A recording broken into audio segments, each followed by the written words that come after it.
count nga. 1. Yung galing. Nag-sing. Dede na tayo, Dede. You want Dede? Count mo na, Mama. Opo. Ate, kuha ko milk, Count mo na. Opo. Opo. Count mo na. Opo. 1. Dali na, ibabay tayo. Magbay tayo doon. 1. Say 1. 1. Say mo na 1. Dali na, alis tayo, 1.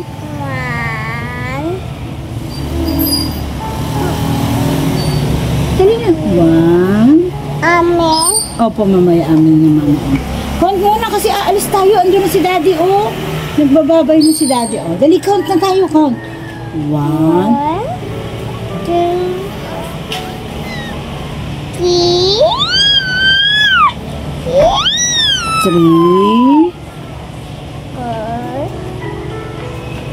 4. Ay.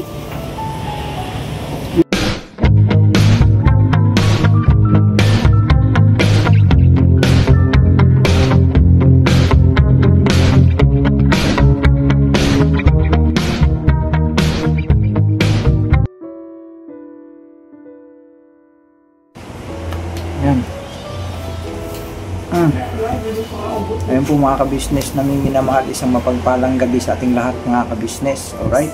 Isang mapagpalang gabi po sa ating lahat mga ka-business, mga kapatid, mga kamars. Ayan po mga ka-business. Gwapo mo dyan na. So, wala yung mga anak ko muna kasi lahat may mga... Tsaka hindi sila dito, saka na natin sila isama sa pag-usap natin. Kasi para sa atin itong mag-asawa. Po mga ka-business. Pag-uusapan po natin ngayon mga ka-business na tungkol po kay Jamela, yung aming panganay na anak. Kumbaga bibigyan po namin ng linaw. Kung masyado na maitutokdar kasi hindi ako maganda lalo Pasensya na mga ka-business na naging malikot kanina kasi inayos natin. Kasi sinadya ko yung masyadong nilapit mga ka-business kasi para yung audio ba, at saka may electric fan kasi doon sa kabila, maingay, masagap sa audio. So yun lang po mga ka-business. Ikaw na siguro unang magsalita, paliwanag. So yun mga ka-business, sa dami po nang nanalangin at nagsasadya sa mga comment section tungkol po sa nawawala naming anak na si Jamela. Tapos yung sinasabi din po na baka nasa Pogo siya o kaya hawak siya ng sindikato. Kumbaga marami naglalaro sa utak natin sa haba ng panahon at magti 3 years na po na pangyayari sa aming buhay. So kayo po yung naging saksi sa lahat ng aming mga nagaganap sa pang-araw-araw naming life. So ngayon, nais po na may ipabatid sa inyo mga ka-business. Kahit yung mga anak ko, siyempre sabik din sila na makita yung ate nila. At kayo din mga ka-business, alam namin na ikatutuwa nyo kung sakaling itong pag-usap namin at gagawin namin pamamaraan na siya ay makita nyo rin mga ka-business. Siyempre, kumbaga step by step yung gagawin po namin. Kasi yung mga lately po, di ba po, pinaghahanap natin siya, di ba? Hanggang sa nakarating tayo sa Makati. Tapos, pinablatter natin siya, di ba? Kasama ang buong team. Dahil din po kay kuya yun, tsaka kay ate, at saka business family. Dahil gusto rin po nila na mapaginawa din yung aming kalooban bilang magulang, lalong-lalo na yung mga kapatid nila na umaasa na makakapiling pa nila yung ate nila at mabubuo po yung aming pamilya. So, ngayon po, gusto din po namin sa inyong ipaalam yung gagawin namin hakbang para sa ikabubuti ng lahat, lalo na sa aming pamilya. Pati din po yung mga angkan namin sa side ko. Siyempre, rin sila kumbaga, kung malungkot kami, malungkot din sila kasi syempre mahal nila kami mahal nila kami bilang kapamilya, lalo na rin po sa side ni Kuya Buknoy, yung biyanan ko, tsaka yung mga tito niya, tita niya, dahil ibinalak niya nga din lahat yun. Kahit kami, kasi nga po, nag-deactivate siya ng cellphone, ng mga Facebook niya, mga messenger niya, Telegram. Yung Telegram, minsan nabubuksan. Minsan nagkokontakan sila ni Dudong, ni Denden, ni Makmak. Pero minsan, mawawala uli. Kumbaga, kung kailan niya lang gustong i-open yung Telegram lang po sa kanya lang po i-open. Siyempre, hindi natin nalaman yung kung ano yung panig niya, kung bakit ayaw niya magpakita sa atin, di ba? Siguro nga, dahil sa mga una, nagkaroon sa dami naging problema nung nag-aaral siya, di ba?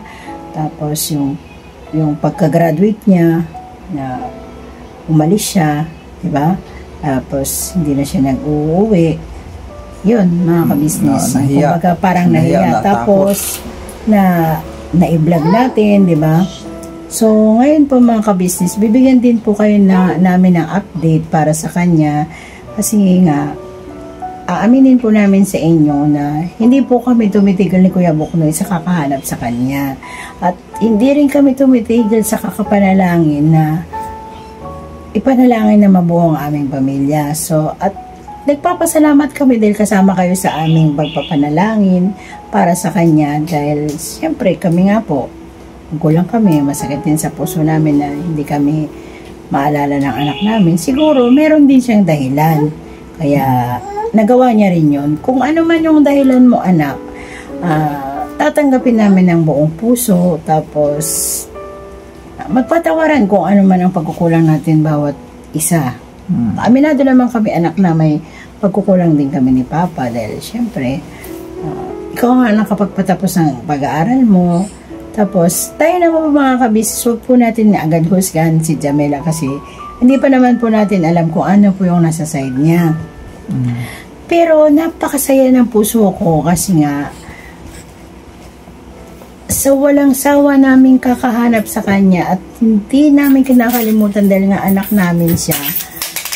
Nasa puso namin na makikita at makikita rin namin siya. Ito pong gagawin namin pamamaraan ay lubos po kaming magiging masaya, mga ka-business. Kasi may isang tao na lumapit sa akin nung lately lang po yun, nagkasakit si Pau Pau, si Baby Tinay, na may nakakita daw sa kanya. Yung time na nandun tayo sa center yun no? May nakapagkwento sa akin. So, ngayon nung kinuwento niya sa akin, sabi niya, Mingay, nakita ko yung anak mo. Sabi niya ganun. Hindi ko na po siya papangalanan. Kasi syempre, para bilang na rin, bilang respeto na rin. Dahil bilang, masaya kami. Kasi sa sarili namin buhay siya di ba? Tapos, malapit lang din siya dito sa amin. Hindi naman siya lalayo ng Caloocan. Nasa Caloocan pa rin po siya.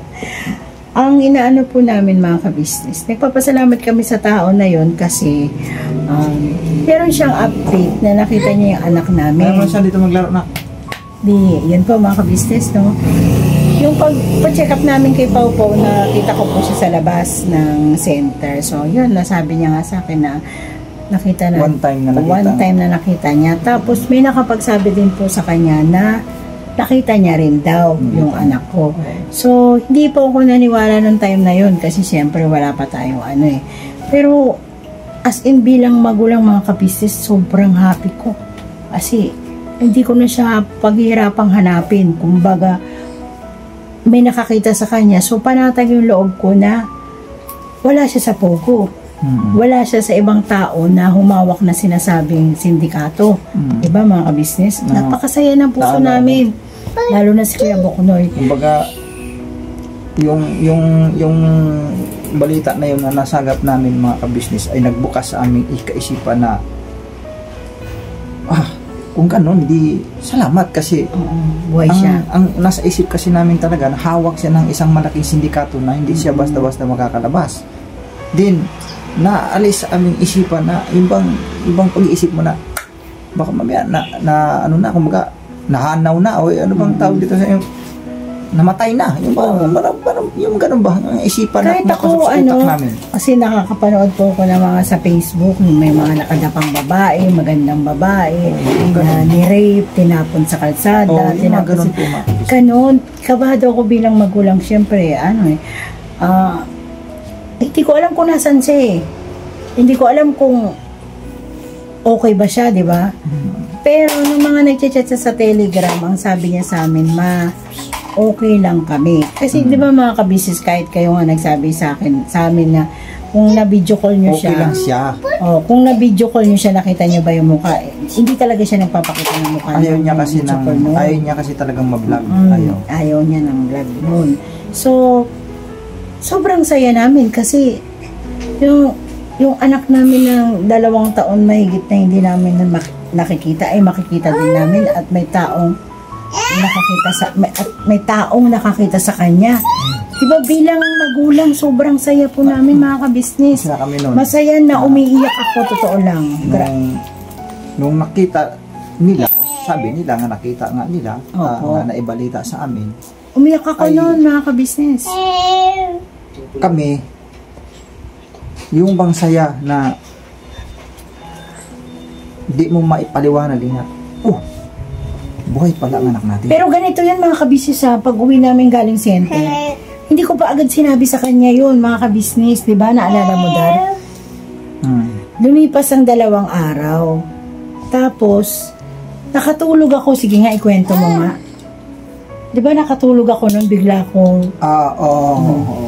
Yung bago pa naibanggit sa'yo nung may nakita nila. Nanaginip ito mga ka-business. Nag-edit ako dito sa may hallway. Etong si Mengay, lumabas dun sa kwarto. Tapos parang wala sa sarili. Di, ang buong akala ko naman nung nagsalita siya sa akin, sabi ko, akala ko ba parang hindi lang siya naginip ba nung una, kasi impingin ko siya, parang nagmamadali, tapos, kamuntik na akong madapa nun eh. Ganun. Ang pagkakaintindi ko naman nung nandun siya sa loob, na meron siyang kausap na nagmamadali siya lumabas dito para i-report o anong kuan. Hangos ka pa eh. Ganun pa siya eh.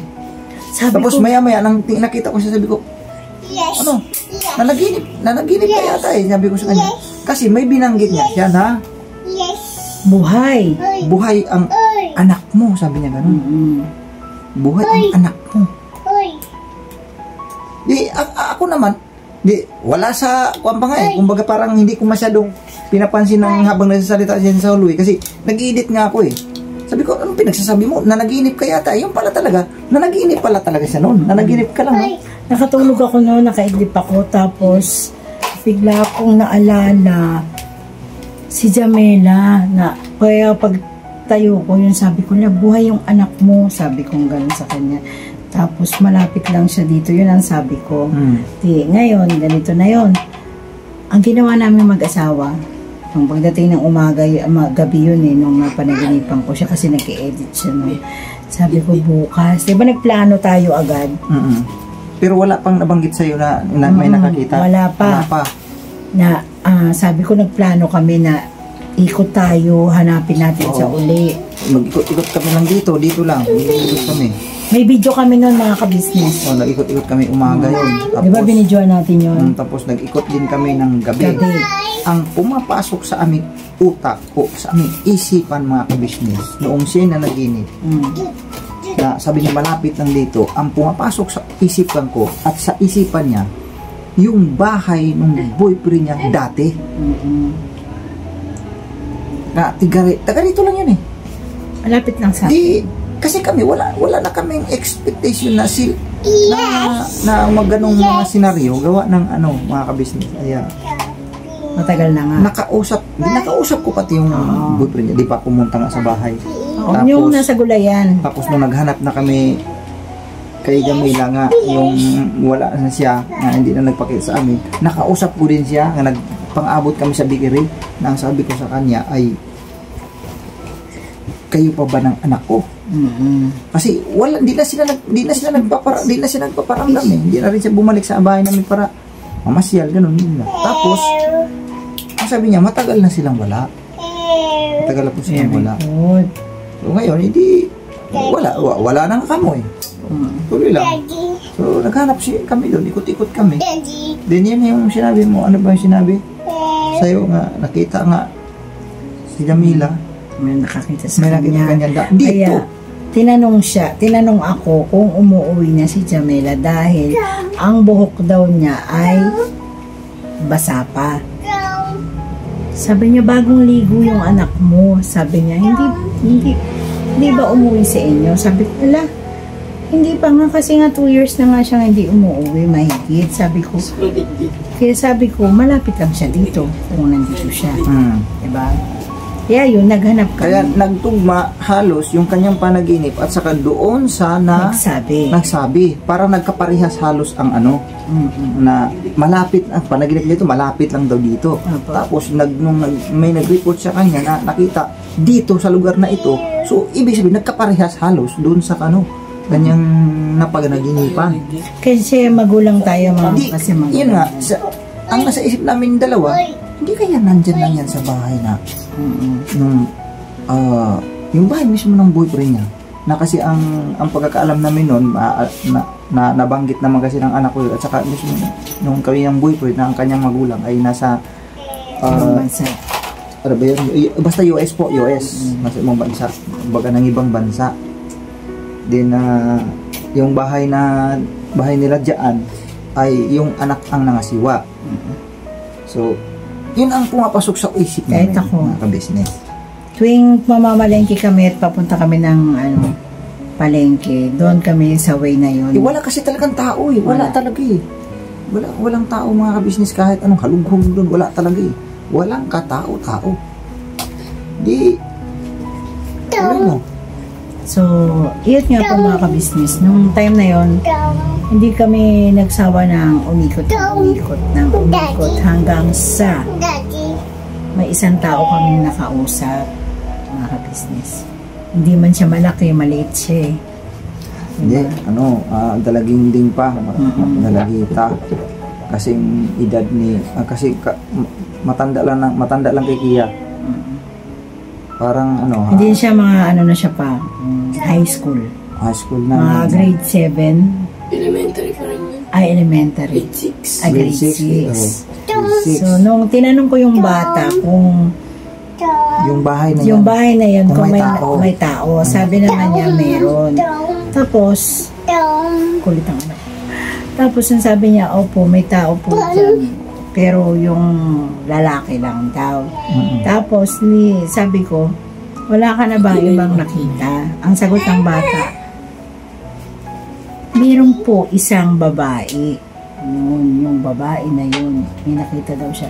Isang babaeng mahaba ang buhok, maputi, malaki ang katawan. Sabi niya ganun. Sabi ko, sigurado ka? Sabi niyang bata, opo. Sabi ko, kasi matagal na namin itong hinahanap. May hinahanap tayo. Sabi ko, matagal na kami naghahanap. Pero lagi naman kami wala nakikita dyan sa bahay na yan. So, yun, sabi ko gano'n, may nakita ka pa bang ibang sila lang bang tao dyan? Sabi niya, tapos ang sagot ng bata, may nakita po ako. Ang kulit ng anak namin, no? Tinan niyo mga ka-business. Yung problema talaga mga ka-business. Nag-vlog kami, nagising ito. Ito talaga. Hair daw, hair. Siya, supply hair. Tapos sabi kong gano'n, anak ko kasi to, diba sabi ko, anak ko kasi yung nawawala. Yung bata na yun ay kilala din si Wendy ng kapatid nun. Kasi naging classmate yung kapitbahay yung bata po na kinausap namin. Yung ate nun, classmate ni Wendy, ni Denden, nung high school. Tapos yung isa naman, kaibigan naman ni Kia. Yung napagtanungan namin. So, yung nagtanong kami, kung talagang yun nga yung hinahanap namin, ang sagot ng bata ay hindi muna siya umiimik noon kasi iniisip niya kung mapagkakatiwalaan ba niya kami sa aming paghahanap, sa aming pagtatanong, diba? Parang natatakot siya. Natatakot ang bata magsalita ng totoo. Sabi ko, sabihin mo kung talagang mayroon bang babae dyan? Meron nga po. Tapos, tinanong ko siya, sabi ko, i-describe mo nga kung ano yung itsura ng babae. Yun nga, mahaba buhok, maputi, malaki katawan. Di, doon sa binanggit ng bata, ay tumpak doon sa aming anak. Yung sa, yung bang tindig ng anak namin. Isa pa sa tinanong ko sa bata, sabi ko sa kanya, lumalabas ba ang babae na yan? Kasi kung lumalabas, so hindi si Jamila. Kasi nagtatago nga eh, di ba? Yun ang akin ha. Eh, nagsabi ng bata, hindi nga po lumalabas ng minsan yun eh. Hindi daw. Doon na. Ang bumibili lang daw ng pagkain, doon na. yung lalaki. Sumasagi nasa sa isip ko, maaari nga na yung babaeng nasa loob ng bahay na yan ay si Jamila. Mga ka-business. So, ang ginawa namin yung kinagabihan, Pumunta kami ulit. Kinagabihan niya na, bumalik kami ulit. Kasi sabi namin, pinuntahan namin ng mga umaga, hapon, pero walang kaya gabi kami pumunta kasi sabi ng bata pa, gabi lang lumalabas yung lalaki. Oo. Tsaka madaling araw. So sabi naman ni Kuya Buknoy nung gabi na yun, nakaka-istorbo na kami kasi kumatok kami, walang nagbukas. 11 to 12, 1 to 1 ng madaling araw. Nandun pa kami, nag-aantay po kami na lumabas yung lalaki. Pero walang lumabas. So, parang naisip namin, hindi, kaya false alarm lang to, wala talaga siguro. Baka wala, mali lang yung info ng bata. Umuwi na kami. Kinabukasan, umulit na naman kami. Nagtry pa rin ang ina na si Mengay. Ako yung nangungulit sa kanya, mga ka-business. Sabi ko, tara na, huwag ka nang mag-aksaya ng panahon kasi may update nang nagsabi ilang tao na. So maniwala ka na sa akin, sabi ko sa kanya, na baka nandyan na yung anak mo. Baka nandyan nga lang talaga. Kasi ang sabi ng anak namin sa Telegram, patawad ma. Tinan nyo. Sabi niya, patawad ma. Sabi niya ganyan. Hindi ko man masabi sa inyo, humingi na ako ng tawad sa inyo. Sana mapatawad niyo ako. Ang sabi niya sa Telegram. Nung nag-chat pa kami, as in, matagal na, mga ilang buwan na. Kasi hindi na naman siya nag-open. Kaya ayun mga ka-business, kinabukasan, umalik na kami sa Buknoy. Mga alas 6 ng umaga, yung punto. Pinalikan namin yun, kumatok na naman kami sa bahay niya yun.